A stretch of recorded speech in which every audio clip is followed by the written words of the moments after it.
Thank you so much. I would like to invite Madam President Ms. Vjosa Osmani Sadriu to join me on the stage for a brief speech.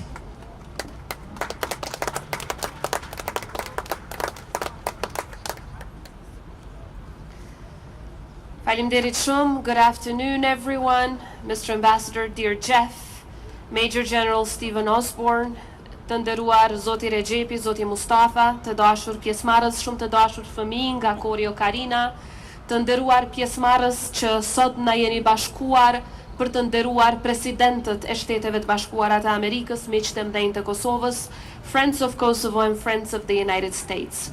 Today, right here in the heart of Pristina, we pay tribute to a day that resonates far beyond the borders of the United States, President's Day. A day that celebrates not just the individuals who have held the office of the president, but the spirit of democracy that they represent.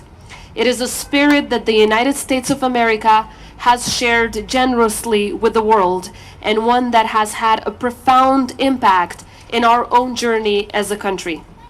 These leaders, from George Washington to Abraham Lincoln, from Franklin Roosevelt all the way to Bill Clinton and to the present day, have not only shaped the destiny of their country, but have also lit a beacon of hope for democratic aspirations across the globe.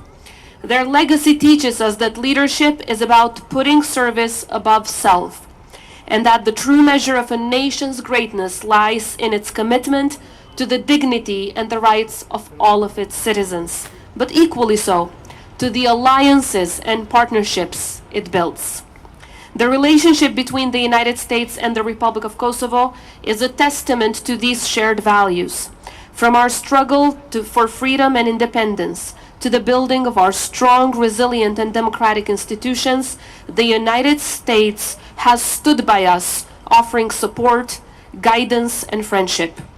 Many U.S. presidents have played a pivotal role in this journey, understanding that the quest for freedom and democracy transcends geographical boundaries. Last year, I spoke about President Clinton and his commitment to the people of Kosovo, refusing to sit idly by and watch innocent people suffer. He became our voice when decades of oppression and discrimination culminated in a genocidal war against us. Today, I turned the page to another chapter, a chapter about President Biden, the current President of the United States, a man whose journey from the halls of the Senate to the corridors of the Vice Presidency and now to the very pinnacle of leadership as U.S. President has been marked by a strong friendship to our country and our people, especially during the pivotal moments that have shaped our trajectory. President Biden's support is a true testament to the deep-seated bonds of friendship that have long defined our partnership. He doesn't just understand our aspirations for freedom and democracy, he stands shoulder to shoulder with us in our ongoing quest to fortify these ideals. And as he stated in a message to us in 2021, he said, "I commit to you the U.S. will remain Kosovo's steadfast partner so that together we can prove the democracies are able to deliver the needs of their people."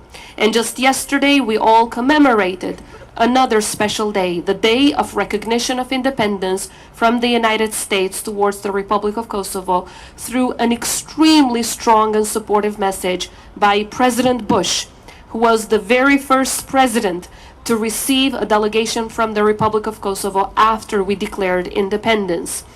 Indeed, let us all remember the contribution of all these presidents, showing once again that the support towards Kosovo has always been bipartisan.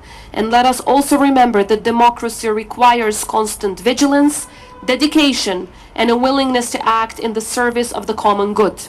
Together, inspired by the legacy of so many U.S. presidents and supported by the bonds of friendship between our peoples, we will continue to strive for a future marked by peace, prosperity, and equality for all. Today and every other day, we are eternally grateful for the sacrifices made by American soldiers on our soil, for the diplomatic efforts that have helped shape our statehood through so many outstanding ambassadors, and especially the current one, and for the continued investments in our society and economy by every single part of every single U.S. institution. This gratitude is deeply embedded in the hearts of every member of our society, in the hearts of every Kosovar. Ladies and gentlemen, may the relationship between our two countries and the friendship between our peoples continue to flourish, and may God bless the Republic of Kosovo and the United States of America. Thank you. Faleminderit.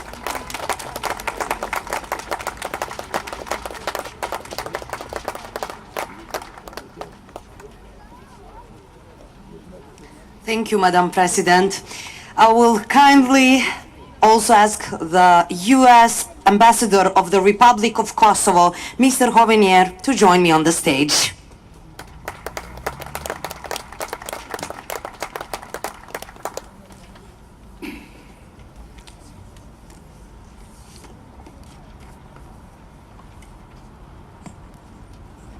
Good afternoon. Happy President's Day. President Osmani, General Osborne, distinguished guests, children in particular. Today marks a widely celebrated public holiday in the United States of America. It's President's Day. Now, this holiday was originally established in 1885, and it began as a celebration and recognition of just one president, the first president of the United States, George Washington, and the holiday falls very close to his birthday. But we figured something out, which is while President Washington was and remains one of the seminal figures in our history, he was not the only one.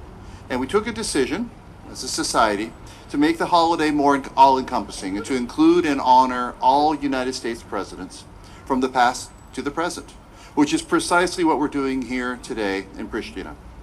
Now, in honor of President's Day, the White House Historical Association, which is a nonpartisan, nonprofit partner to the White House, has established a tradition in which American diplomats join their hosts abroad to pay tribute to statues, monuments, and busts of U.S. presidents around the world. And thanks to the efforts of the White House Historical Association, today, embassies and consulates of the United States all around the world are celebrating American presidents and their connection to the world outside the United States. Now, this doesn't happen in every country around the world.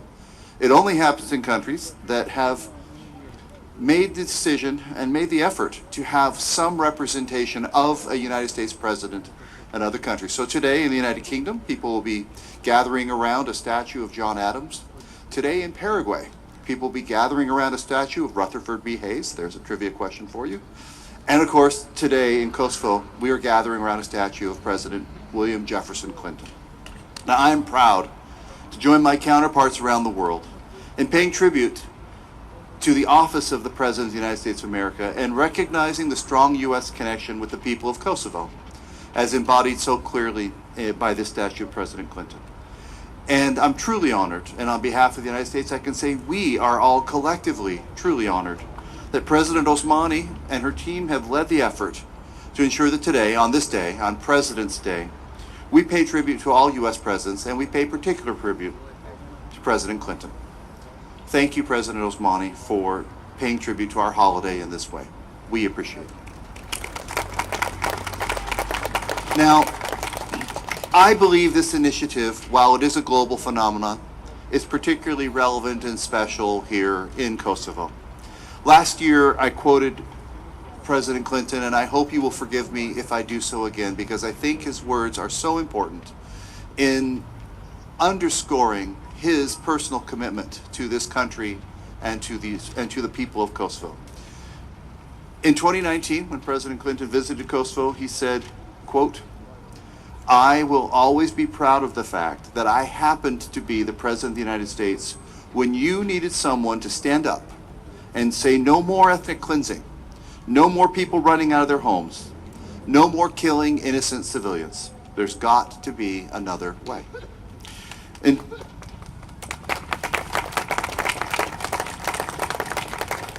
as many of you know, in 2009, President Clinton was here, probably right about where I'm standing, for the inauguration of this statue. And at that point, he said, quote, "I am profoundly grateful that I had the chance to be a part of ending the horrible things that were happening to you 10 years ago and giving you a chance to build a better future for yourself." So, while, as President Osmani rightly pointed out, The commitment of the United States to the people of Kosovo predates President Clinton and postdates President Clinton. And I can tell you myself about things that I have seen President Bush and President Obama and President Biden and President Trump do for Kosovo. I am pleased, however, that the president in place at the time of some of our most consequential choices and consequential decisions directly relevant to and critical to our support for the people of Kosovo to chart their own destiny rather than have choices imposed upon them by others, took place during the time of President Clinton's presidency, and that he showed extraordinary leadership and courage in advancing that cause.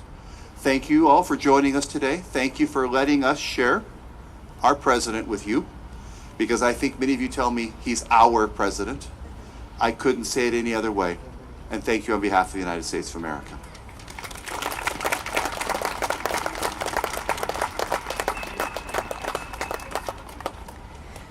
Thank you, Mr. Ambassador. We will continue with Ocarina Choir. They will perform the song, "This Land is Your Land."